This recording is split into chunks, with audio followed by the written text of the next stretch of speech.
Pourquoi le prophète alayhi salatu wassalam s'est-il marié avec Aïcha alors qu'elle était très jeune? Et comment l'islam a-t-il clairement innocenté celle-ci des calomnies émises contre elle?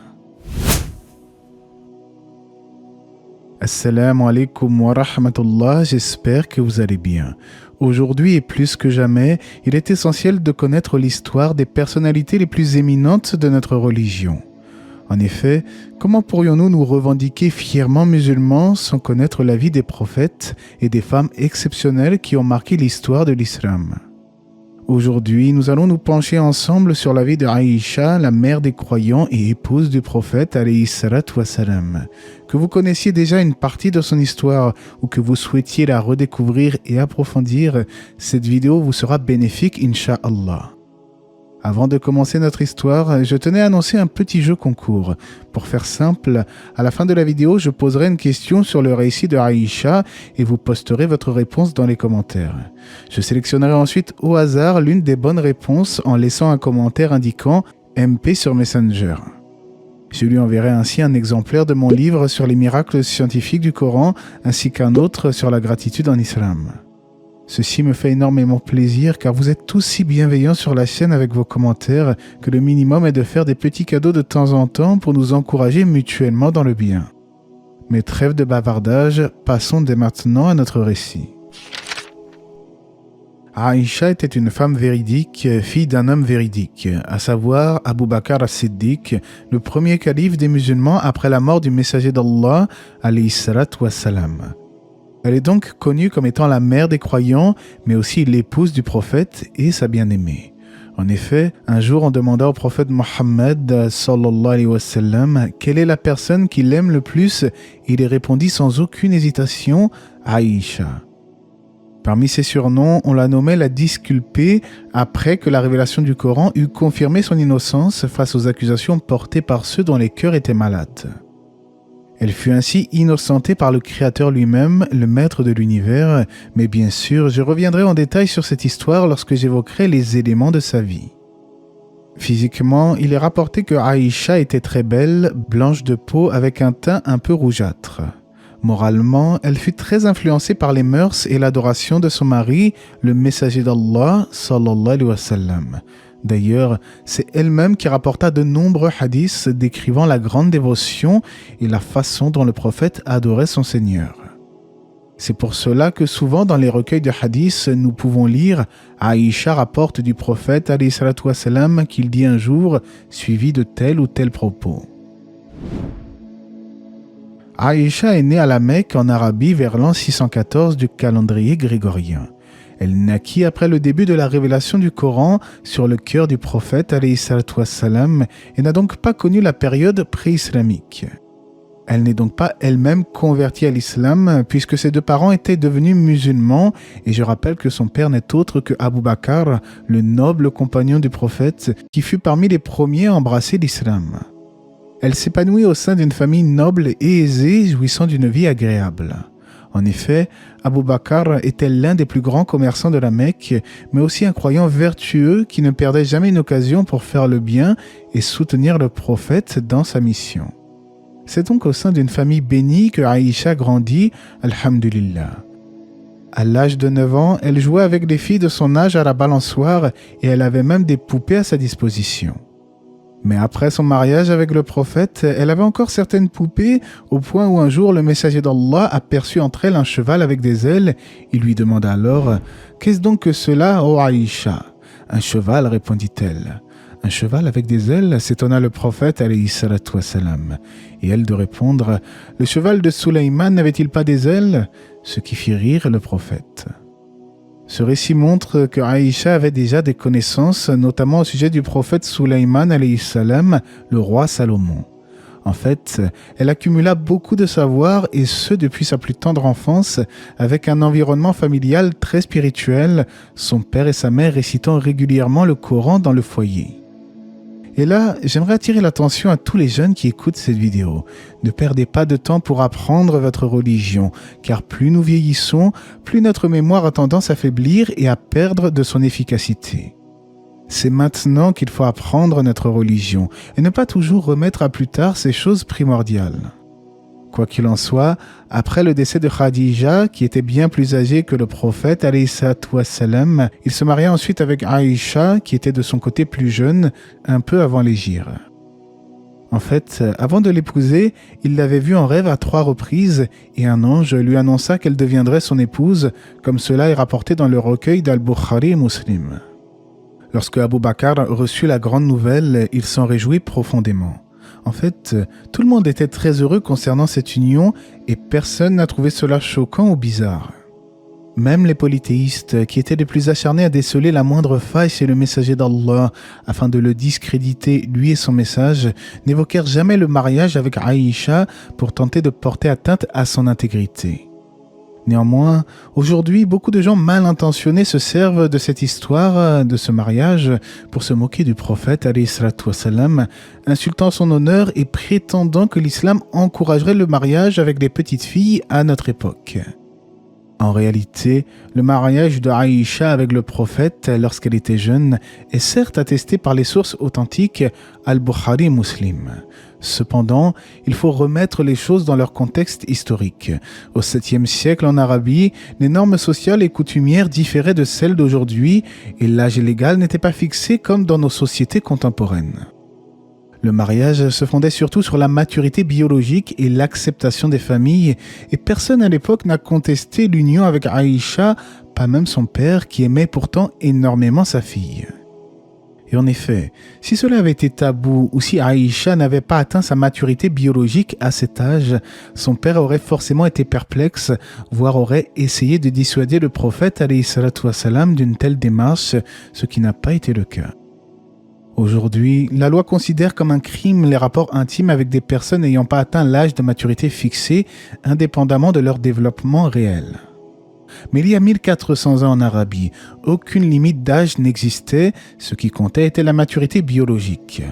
Or, rien n'indique que Aïcha n'avait pas atteint cette maturité à 9 ans, ce qui est exceptionnel, mais tout à fait possible. Évidemment, je ne vais pas m'attarder ici à citer les histoires de tous les rois, même des rois chrétiens qui se sont mariés avec des femmes qui étaient très jeunes, car nous risquons de nous écarter du sujet réel. Mais quoi qu'il en soit, on rapporte que Aïcha était très mature pour son âge. Quant au prophète, alayhi salatu wassalam, il paraissait beaucoup plus jeune que son âge réel, la moitié de son âge. Ainsi, il n'y a donc rien dans la vie du messager d'Allah d'étrange ou de moralement inacceptable lorsque nous comprenons que Aïcha était biologiquement une vraie femme malgré son jeune âge et qu'à l'époque, les mœurs étaient complètement différentes. Même si certains chercheurs musulmans ont tenté d'interpréter ou de remettre en cause l'âge d'Aïcha en avançant qu'elle aurait soi-disant eu 18 ans, je ne pense pas qu'il faille toujours chercher à se justifier face aux attaques islamophobes. Il est préférable, selon moi, de se contenter de confirmer les faits, tout en apportant, bien entendu, les nuances nécessaires que beaucoup d'esprits tordus ignorent. Mais laissons ces gens s'enliser dans leurs débats sans fin, car personnellement, ceci ne m'atteint pas du tout. Au contraire, ceci ne fait que renforcer ma foi en Allah, de voir toute cette animosité, cette haine viscérale envers notre belle religion. Ceci n'est autre que la concrétisation claire et évidente de la parole d'Allah. Ils veulent éteindre de leur bouche la lumière d'Allah, alors qu'Allah parachèvera sa lumière en dépit de l'aversion des mécréants. Mais revenons-en au récit. Après son mariage avec le prophète, alayhi salatu wassalam, Aïcha devint ensuite une source majeure de savoir, transmettant de nombreux hadiths et guidant les compagnons dans la compréhension de l'islam. Selon les 2 grands recueils de hadiths, elle vécut en compagnie du prophète jusqu'à son décès, alayhi salatu wassalam, alors qu'elle avait 18 ans. Elle rapporte elle-même que le mois de Shawwal était l'un de ses mois préférés, car c'est durant cette période qu'elle épousa le messager d'Allah, l'un des plus beaux souvenirs de sa vie. Après son union, Aïcha quitta le foyer familial et intégra son propre appartement, une petite chambre de quelques mètres carrés donnant sur la cour de la mosquée de Médine, la mosquée du prophète alayhi salatu wassalam. C'était une petite pièce modeste où elle a vécu durant 50 ans environ. Ses murs étaient faits d'argile et son toit de branches de palmier, et son plafond était si bas, dit-on, que toute personne debout pouvait le toucher, recouvert en extérieur par des peaux de bêtes afin de se prémunir de la pluie. En d'autres termes, elle menait une existence simple, tout comme le prophète qui lui-même dormait parfois sur une simple paillasse. Cela me rappelle ce fameux récit où Omar ibn al-Khattab eut les larmes aux yeux lorsqu'il vit le prophète dormir à même le sol. Mais c'est ainsi, les gens les plus vertueux de cette vie ne sont pas ceux qui recherchaient le confort, car ils savaient pertinemment que cette vie n'est qu'un lieu de passage. Se nourrissant de dattes, d'eau, d'orge et de concombres, Aïcha nous confie qu'il passait parfois plusieurs mois sans qu'il ne s'alimente avec un plat chaud. Elle mettait toujours la même robe car elle ne possédait pas beaucoup de vêtements. Aussi, il faut savoir qu'Allah avait accordé un amour pur et sincère entre le prophète et sa femme Aïcha. On rapporte qu'il jouait souvent à faire la course à pied avec elle car ils étaient très complices et le messager d'Allah n'hésitait pas à prendre soin d'elle. Pour la petite histoire, on rapporte qu'il avait un voisin connu pour sa bonne cuisine et lorsque ce voisin convia le prophète à dîner, le prophète lui demanda si Aïcha était elle aussi invitée. Et le voisin de répondre qu'il n'invite pas nécessairement sa femme. Le prophète refusa alors l'invitation de ce voisin et décida plutôt de rentrer chez lui, suivi de son épouse. Aïcha, de son côté, était elle aussi très attentionnée envers le prophète, se faisant toujours belle et élégante pour lui. En fait, elle répondait à tous ses besoins au point de laver son siwak, une sorte de brosse à dents naturelle en bois, et lui peignait même ses cheveux. On rapporte également qu'elle le parfumait, comme cela est rapporté dans le hadith. « J'ai parfumé le messager d'Allah de ma main avec du roseau aromatique au cours du pèlerinage d'adieu lors de la sacralisation, puis de la désacralisation. » Elle était toujours dévouée envers le prophète dans son foyer et préservait ses secrets. Bien sûr, je pourrais aussi évoquer les autres récits qui mentionnent que le prophète lui-même recousait ses propres vêtements et qu'il était au service de sa famille dans son foyer.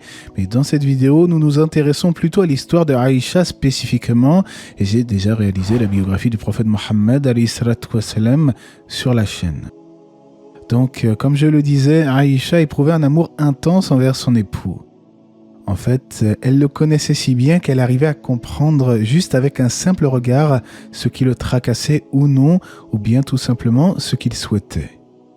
C'est pour ceci que lors de son agonie, le prophète voulait son siwak, tandis que sa tête était posée entre le menton et la poitrine de Aïcha. Elle remarqua qu'il cherchait son siwak du regard et lui demanda « Eh bien, veux-tu que je te l'apporte ?» Et il l'acquiesça d'un hochement de tête. Elle le ramollit alors pour lui en le mâchouillant et il l'utilisa énergiquement avant de proclamer à 3 reprises « Rafiq al-A'la » que l'on peut traduire par « vers la compagnie suprême », c'est-à-dire auprès de son Créateur, car il savait qu'il s'apprêtait à rendre l'âme. Donc, comme je le disais, elle comprenait le prophète d'un simple regard en observant ses expressions du visage. Elle était également très jalouse envers les autres femmes vis-à-vis du prophète ﷺ. En réalité, ce type de jalousie était naturel et était plutôt une preuve d'amour.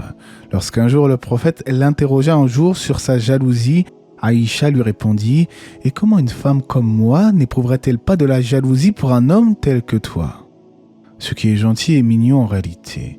Plus encore, elle éprouvait même de la jalousie pour Khadija, alors qu'elle n'était pourtant plus de ce monde qu'Allah l'agrée.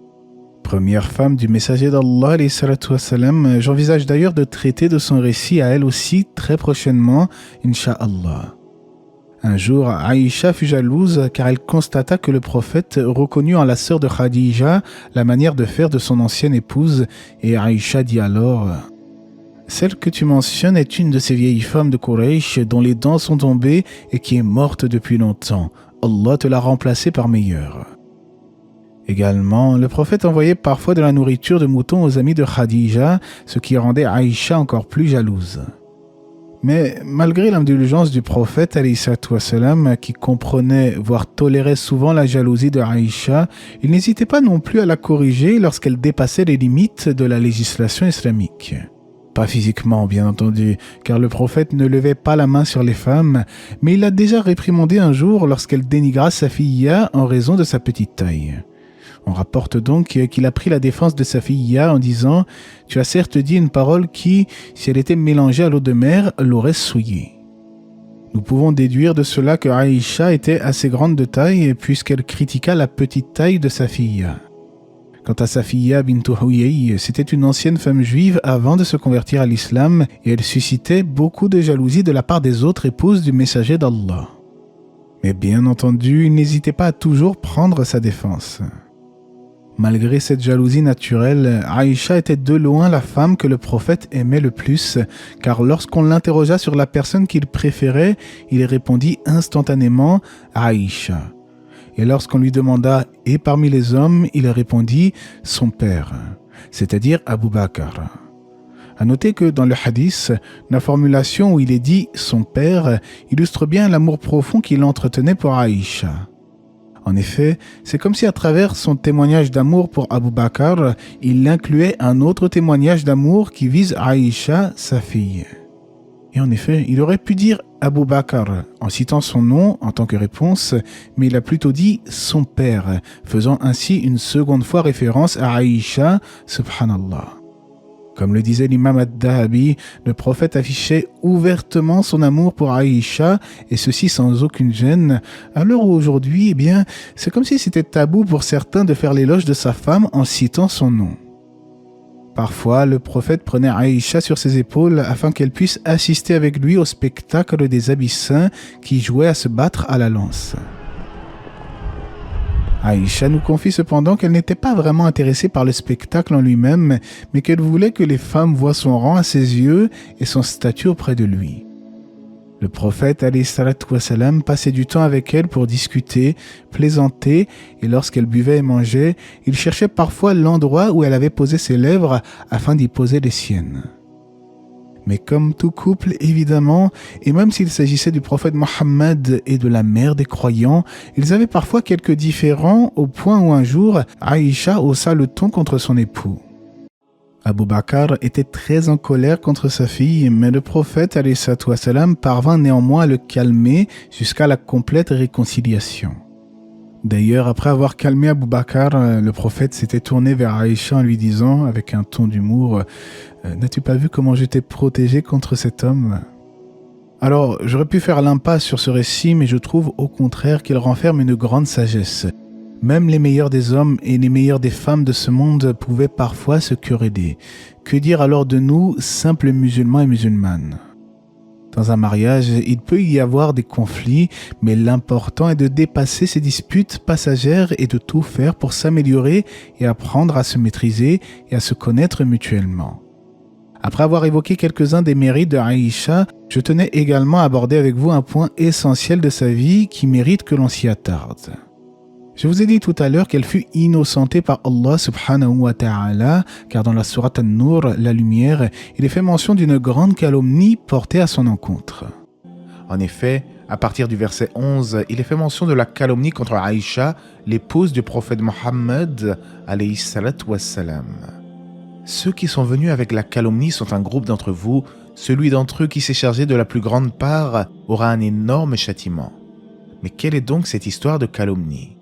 En fait, au cours de l'une des expéditions du prophète, alayhi salatu wassalam, Aïcha l'accompagnait et perdit son collier.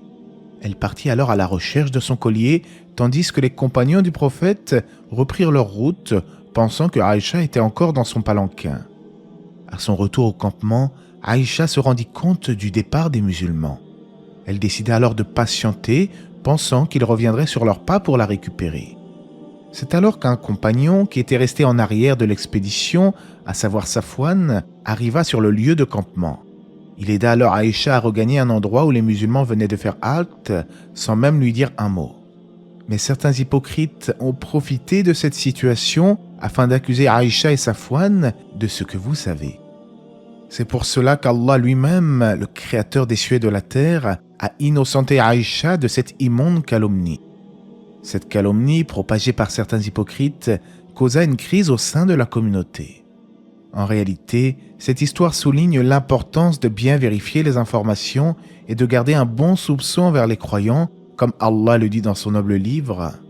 Pourquoi, lorsque vous l'avez entendu cette calomnie, les croyants et les croyantes n'ont-ils pas en eux-mêmes conjecturé favorablement et n'ont-ils pas dit « c'est une calomnie évidente ».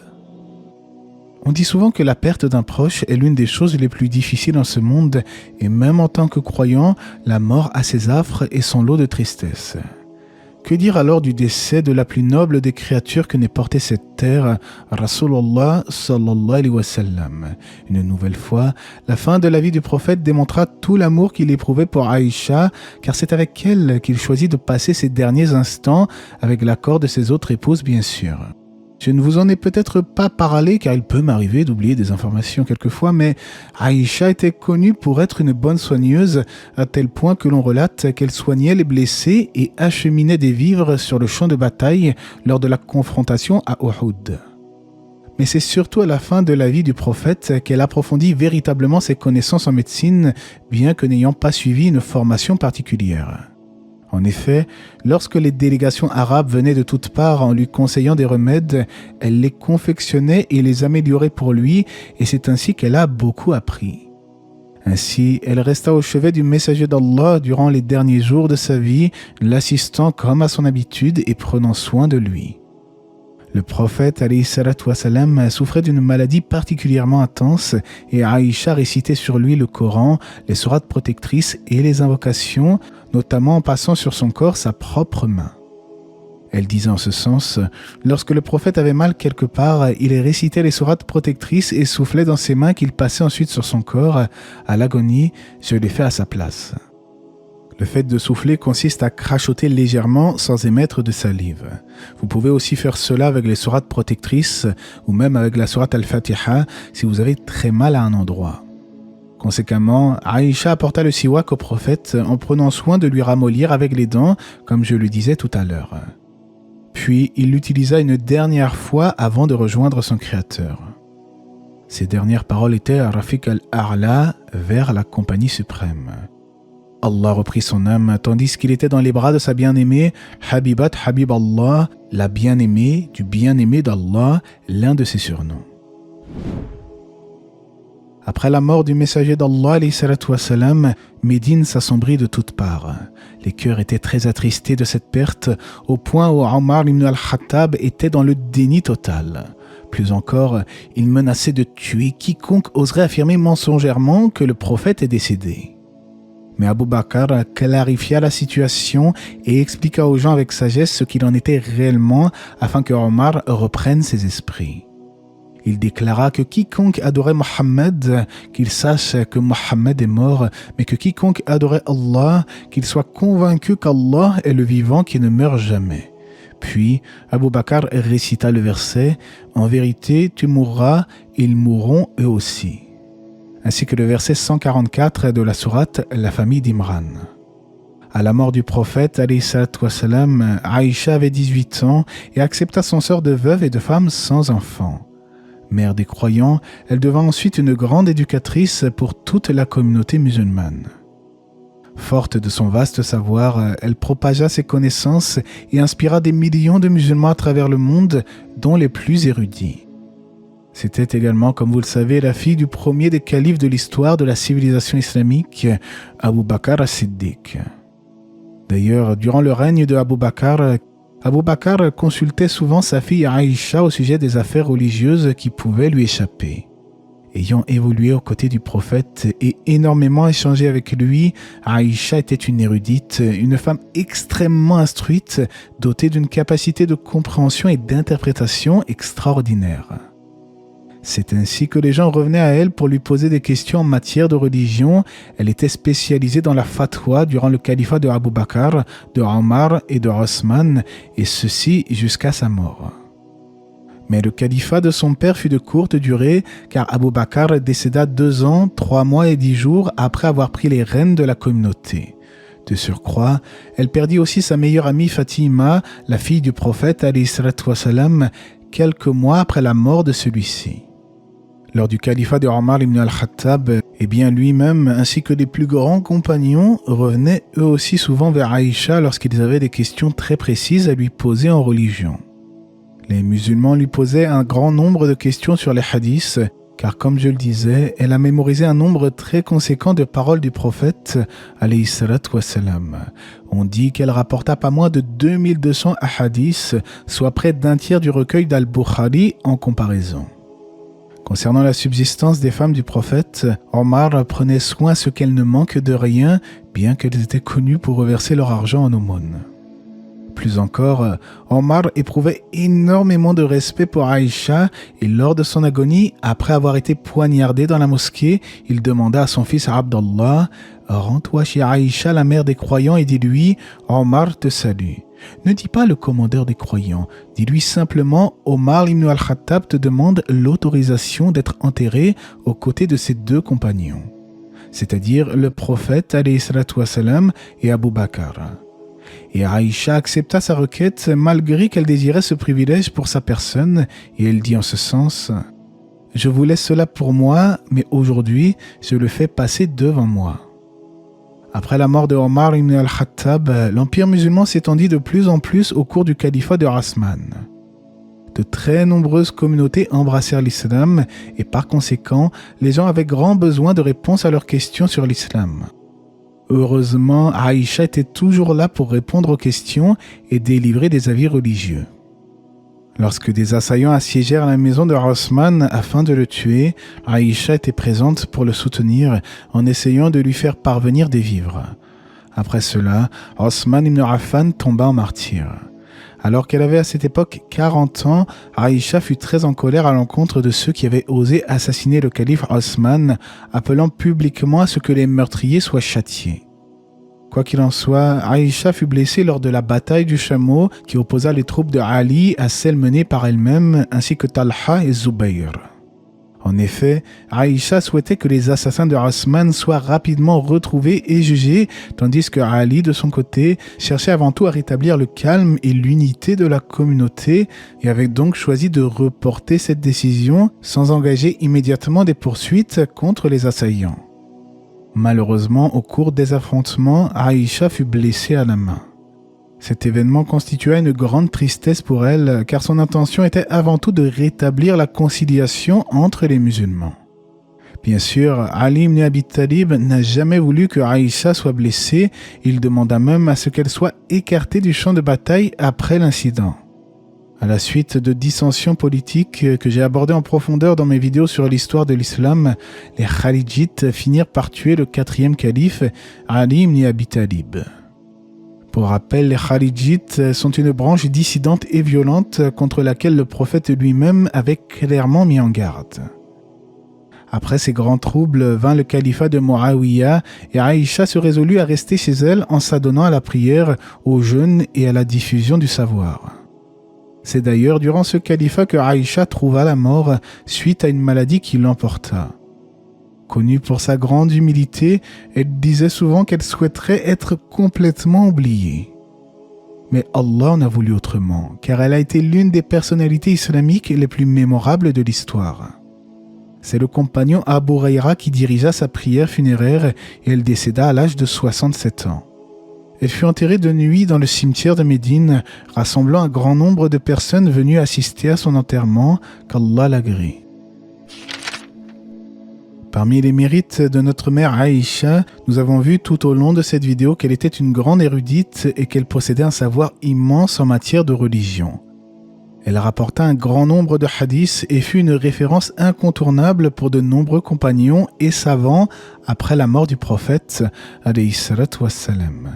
De surcroît, étant la fille d'Abu Bakr, elle bénéficia d'une excellente maîtrise de la langue arabe, de l'éloquence et de la poésie, domaines dans lesquels elle excellait et qu'elle utilisait pour expliquer et transmettre les enseignements de l'islam en toute clarté.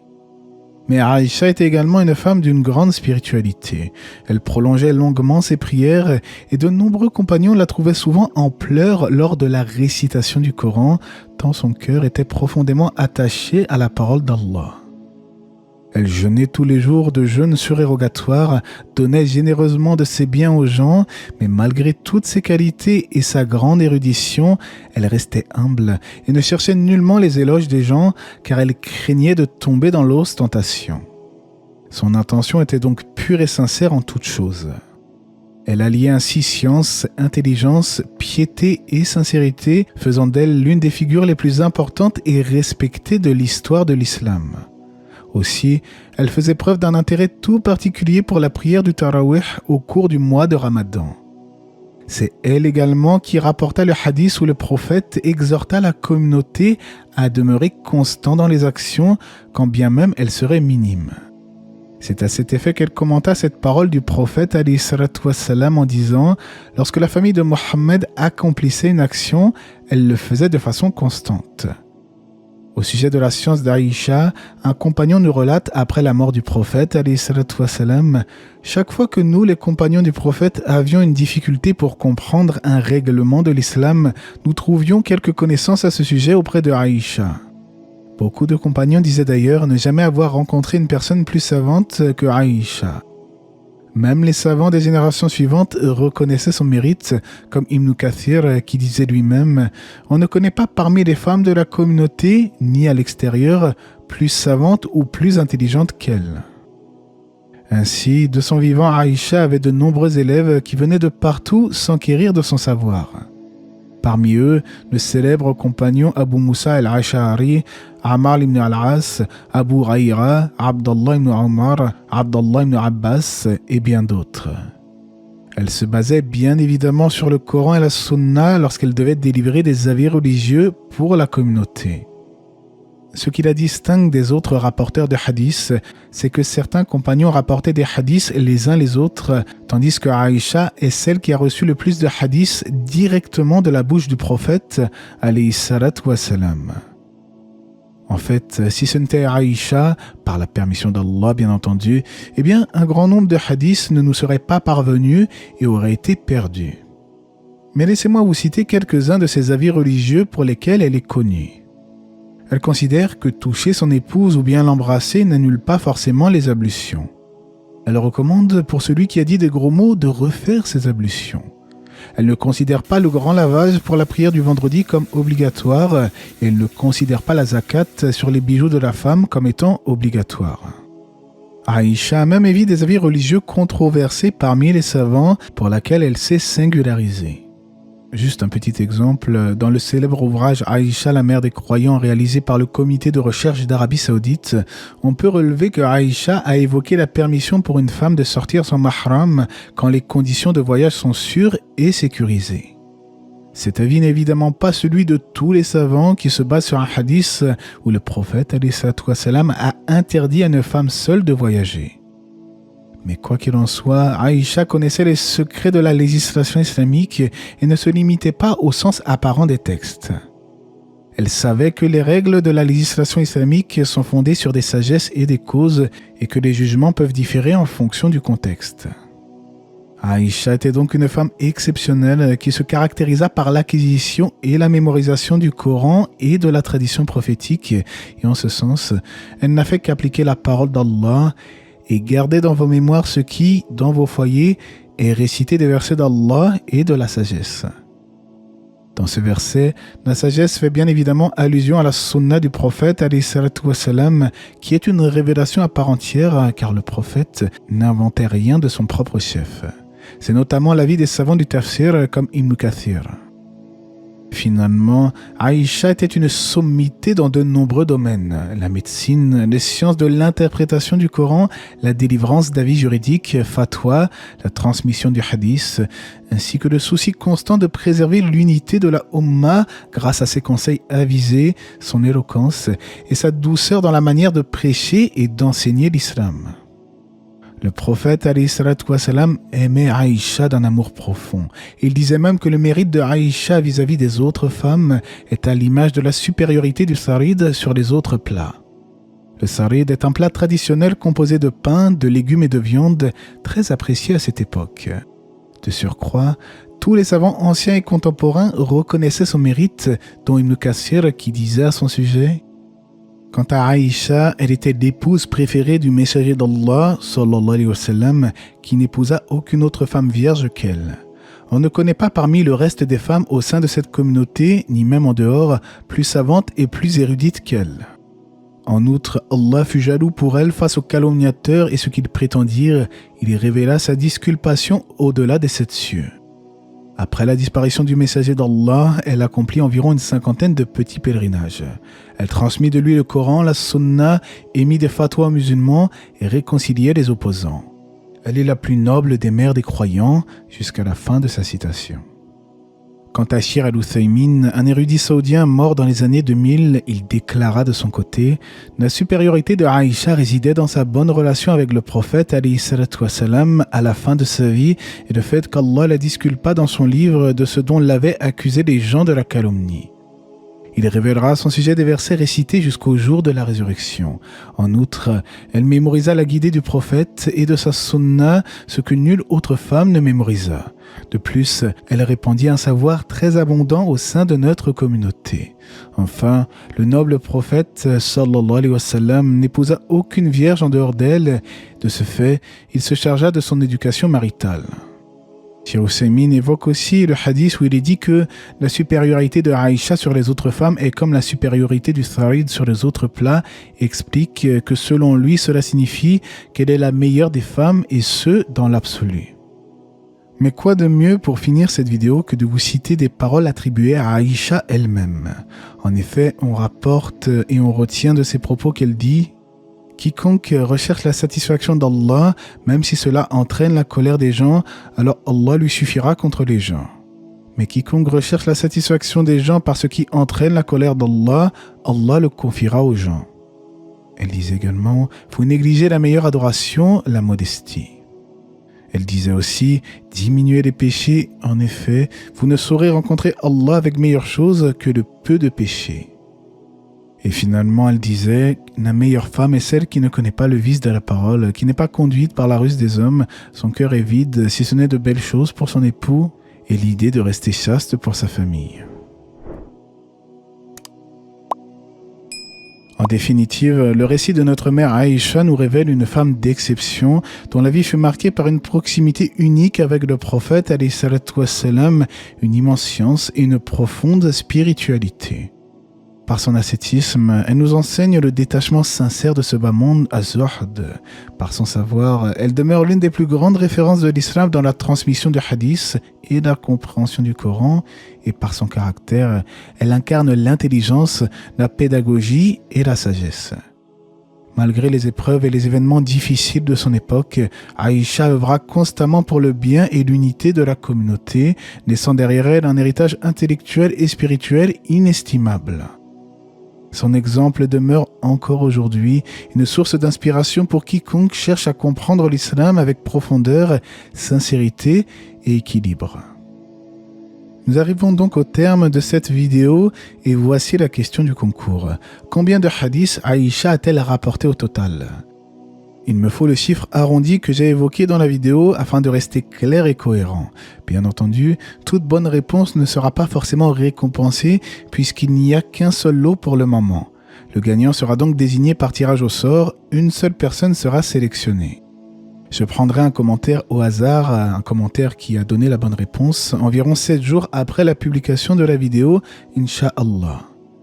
Pour rappel, le lot, c'est un exemplaire de mon ouvrage sur les miracles du Coran et les bienfaits de l'islam, ainsi qu'une petite épître consacrée à la gratitude en islam. Et à Allah revient la connaissance pure et parfaite. J'espère que ce rappel vous aura été profitable et vous aura appris des choses sur la vie de Aïcha.